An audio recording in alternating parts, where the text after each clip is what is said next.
안녕하십니까. 최병근 평가사입니다. 감정평가 이론 2020년 대비해서 연간 강의 안내를 조금 해드리려고요. 감정평가 이론 시험 준비하기 위해서는 세 가지 큰 요소가 좀 필요한데요. 하나가 일반적인 우리가 알고 있는 기본 지식 습득하는 부분이 있고요. 그 다음에 습득한 지식을 기준으로 해서 생각을 조금 해보셔야 되는 부분이 있어요. 그리고 마지막으로 이제 습득한 지식을 통해서 자기가 이제 사고한 대로 답안지를 쓸 수 있는 능력, 이 세 가지가 좀 갖춰져야 답안을 좀 잘 쓸 수 있고 점수를 획득할 수 있는 가능성이 좀 높아지는데, 그 세 가지 측면에 맞춰서 강의를 준비를 하고 있고요. 전체적인 강의는 이제 기본 이론이 두 가지로 나눠져 있는데 총론하고 강론으로 구성되어 있고요.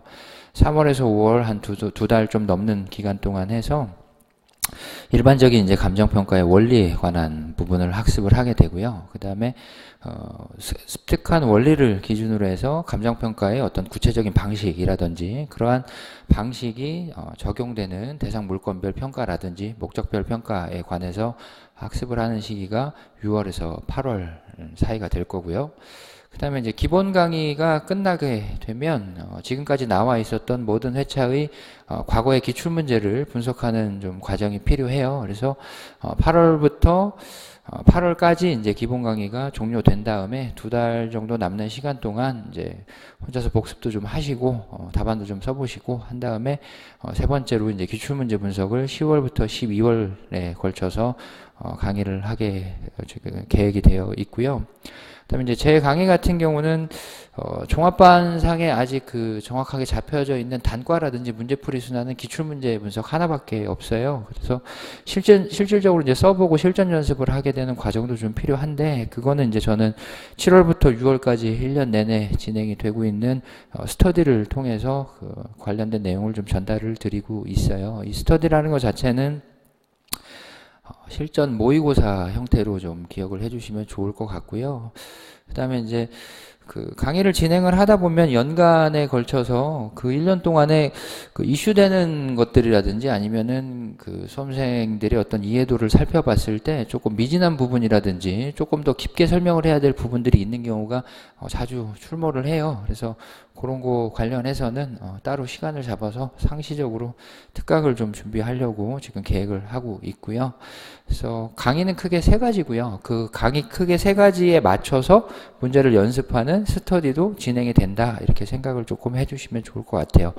그리고 이제 추가적으로 하나 또 생각을 해보셔야 되는 게, 우리가 6월 달에 초시로 들어가시는 분들이 분명히 계실 거예요. 2차 시험을 1차를 합격하고 계신 분들 같은 경우에 있어서는. 근데 기본 강의가 6월에서 8월까지 계속 이어지기 때문에 6월에 초시에 들어가기 전까지 아직 끝나지 않은 상황이란 말이에요. 그리고 이론적인 측면만을 너무 전달을 드리게 되면 실제로 처음 시험에 들어가서 이제 답안을 작성하는데 굉장히 당황하거나 아니면 어색할 수가 있죠. 그래서 저 같은 경우는 처음에 강의를 시작할 때도 조금씩 써보는 연습을 병행해서 강의를 진행을 하고 있어요. 그래서 답안지에 조금 써보는 연습도 해 주셔야 될 것 같고요. 올해부터는. 그래서 6월 달에 시험에 들어가서 아무것도 안 하고 나오는 그런 이제 불상사가 생기면 안 되니까 3월에 처음부터 기본 강의 진행을 하는 데 있어서 답안을 쓰는 연습도 병행한다라는 것도 좀 기억을 해 주시고요.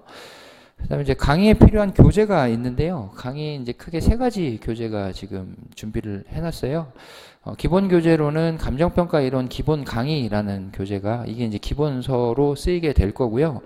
그 다음에 이제 기본 교재의 양이 어느 정도 되는데, 어쨌든 시험에 들어가기 위해서는 나름의 이제 어떤 정리된 체계 혹은 이제 우리가 요약집이라고 부르는 것들이 좀 필요하다라는 생각을 하고 있어요. 그래서 감정평가 이론 기본 강의 책을 기준으로 해서 그거를 약간 이제 서머리식으로 정리해 놓은 자료를 제가 추가적으로 제공을 해드려요. 그걸 이제 이름을 감정평가 관련 이론 규정 문제라고 지금 제가 타이틀을 달아놨는데, 이 교재 자체는 기본적인 내용을 조금 축약해서 다루는 부분도 있고요. 그 다음에 감정평가 이론 관련한 어떤 법조문, 그것도 이제 들어가 있고요. 그 다음에 기출문제랑 국외의 기출문제까지 수록이 되어 있는 요약서라고 좀 생각을 해주시면 될 것 같고요.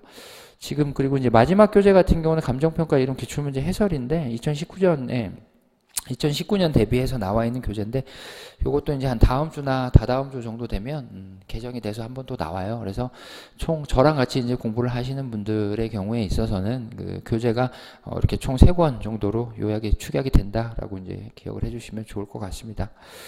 그 평가 이론 공부하시는 게 그렇게 뭐 녹록한 일은 아닌데 그렇다고 해서 굉장히 어렵게 생각을 하실 필요도 없을 것 같아요. 왜냐면 기본적인 내용을 잘 습득을 해주시고 제가 이제 요구 드리고 또 이제 해주십사 부탁을 하는 것만 조금 잘 따라오시면 그거에 관련해서 감정평가 이론에서 뭐 과락을 맞는다거나 아니면 이제 방향성을 아예 못 잡아서 허우적된다거나 그런 일은 조금 없을 거다 이렇게 좀 생각을 해주시고요. 1년 동안 잘 따라와 주셨으면 좋겠습니다. 고맙습니다.